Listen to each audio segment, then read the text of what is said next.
करौली में जिला मुख्यालय पर कर्फ्यू 12 अप्रैल तक बढ़ा दिया गया है। आज से कर्फ्यू में 8 घंटे की ढील दी जाएगी। सुबह 9 बजे से शाम 5 बजे तक कर्फ्यू में ढील दी जाएगी। इस दौरान सभी प्रकार की दुकानें खुलेंगी, लेकिन दोपहिया और चौपहिया वाहन संचालन पर अभी पाबंदी जारी रहेगी। वहीं कर्फ्यू की पालना के लिए पुलिस का घुड़सवार दस्ता भी लगाया गया है। एसपी शैलेंद्र इंदोलिया ने घुड़सवार दस्ते की गश्त के आदेश जारी किए हैं। घुड़सवार दस्ते के जवान बाजारों और मोहल्लों में कर्फ्यू की पालना का संदेश दे रहे हैं। शहर को 21 जोन में बांटकर पुलिस जाब्ता तैनात किया गया है।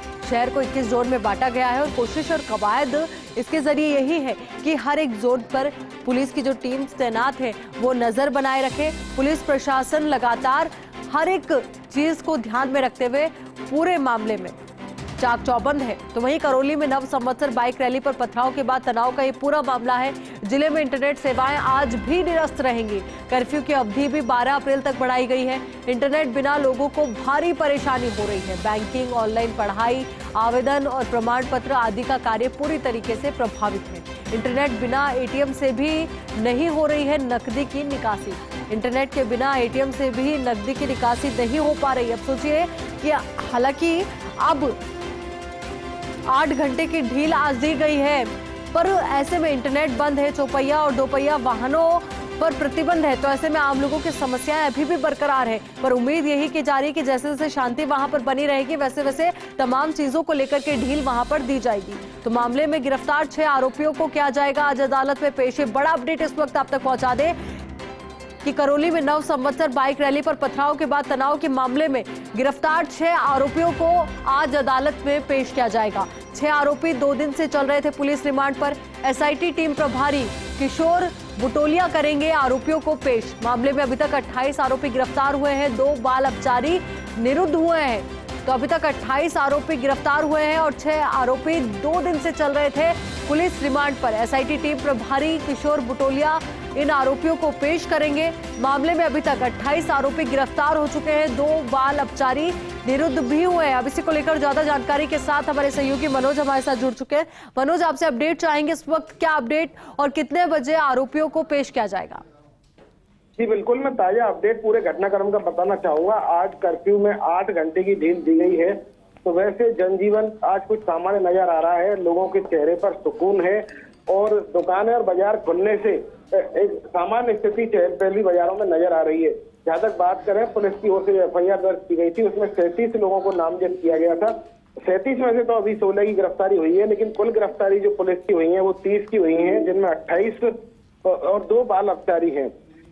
बाकी सबको जेसी भेजा जा चुका है। 6 जो आरोपी हैं वो पुलिस रिमांड पर चल रहे हैं।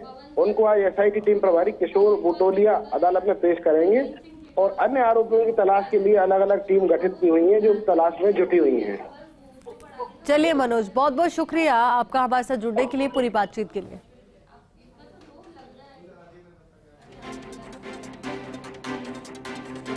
तो करौली हिंसा मामले पर राज्यपाल को सौंपा जाएगा ज्ञापन। दोपहर 1:30 पर ज्ञापन सौंपेगा भाजपा प्रतिनिधि मंडल।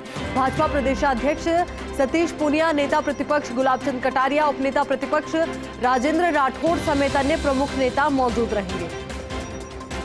पीड़ितों को न्याय, पीड़ितों को आर्थिक संबल सहित दोषियों के खिलाफ सख्त कार्रवाई की मांग करेगी भाजपा। तो भाजपा की ओर से सख्त कार्रवाई की मांग की जाएगी। दोपहर 1:30 पर भाजपा की ओर से ज्ञापन सौंपा जाएगा राज्यपाल को। करौली हिंसा मामले पर राज्यपाल को ये ज्ञापन सौंपा जाएगा। दोपहर 1:30 पर ज्ञापन सौंपेगा भाजपा प्रतिनिधि मंडल। इस प्रतिनिधि मंडल में भाजपा प्रदेशाध्यक्ष सतीश पूनिया, नेता प्रतिपक्ष गुलाब चंद कटारिया, उपनेता प्रतिपक्ष राजेंद्र राठौड़ समेत अन्य प्रमुख नेता मौजूद रहेंगे। पीड़ितों को न्याय दिलाने के लिए ये ज्ञापन सौंपा जाएगा। तो वहीं पीड़ितों को आर्थिक संबल सहित दोषियों के खिलाफ सख्त कार्रवाई की मांग भी भाजपा की ओर से की जाएगी। अब इसी को लेकर ज्यादा जानकारी के साथ हमारे सहयोगी ऐश्वर्य प्रधान हमारे साथ जुड़ चुके हैं। ऐश्वर्य, देखिए, इस पूरे मामले को लेकर भाजपा शुरुआत से ही मुखर है। अब राज्यपाल से मुलाकात होगी, उनको ज्ञापन भी सौंपा जाएगा। देखिए, 1:30 बजे का टाइम राजभवन का रखा गया है। 1:30 बजे के करीब राज्यपाल कलराज मिश्र से भारतीय जनता पार्टी के प्रमुख नेता मिलेंगे, जिनमें कि सतीश पूनिया, गुलाब चंद कटारिया, राजेंद्र राठौड़, रामलाल शर्मा समेत अन्य नेता होंगे। क्योंकि इससे पूर्व में बीजेपी ने अपनी कमेटी भी करौली में भेजी थी, उसके अलावा अन्य नेता भी करौली जाकर आए थे। करौली जिला इकाई से भी रिपोर्ट ली थी, उसके आधार पर करौली में जो उपद्रव हुआ, हिंसा हुई, उस पूरे मामले पर न्याय के लिए राज्यपाल से गुहार भारतीय जनता पार्टी के तमाम नेता लगाएंगे। बिल्कुल ऐश्वर्य, और देखिए वक्त 1:30 का रखा गया है जब ज्ञापन सौंपा जाएगा, और इसमें जो प्रमुख मांगे हैं उसको अगर हम गौर से देखें तो कौन कौन सी मांगे इसमें शामिल है, एक बार विस्तार से बताइए। देखिए, बीजेपी का कहना है कि यहाँ पर पहले से ही तैयारियां की गई थी उपद्रव मचाने की, पत्थरबाजी करने की।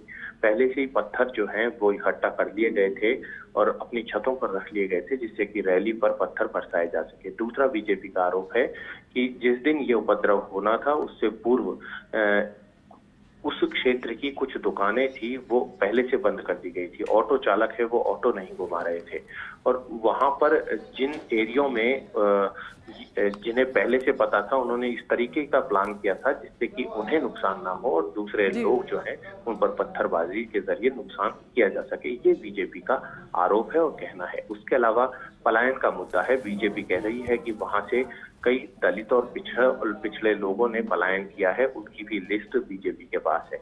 उसके अलावा एक प्रमुख मुद्दा यह है कि निर्दोष लोगों को बेवजह थानों में हिरासत में ले जाकर रखा गया, जो जिन्हें की किसी तरीके की कोई केस दर्ज नहीं किया गया, उसके बाद भी उन्हें वहां प्रताड़ित किया जाता रहा। एक और आरोप है कि पुलिस को जब पूरे मामले की जानकारी क्यों नहीं थी, तो दोषी अधिकारियों के खिलाफ सख्त से सख्त कार्रवाई हो और प्रशासन को इस पूरे मामले की बिल्कुल जानकारी कोशिश और कवायद भी यही, हालांकि प्रशासन की सख्त से सख्त कार्रवाई हो, पर बीजेपी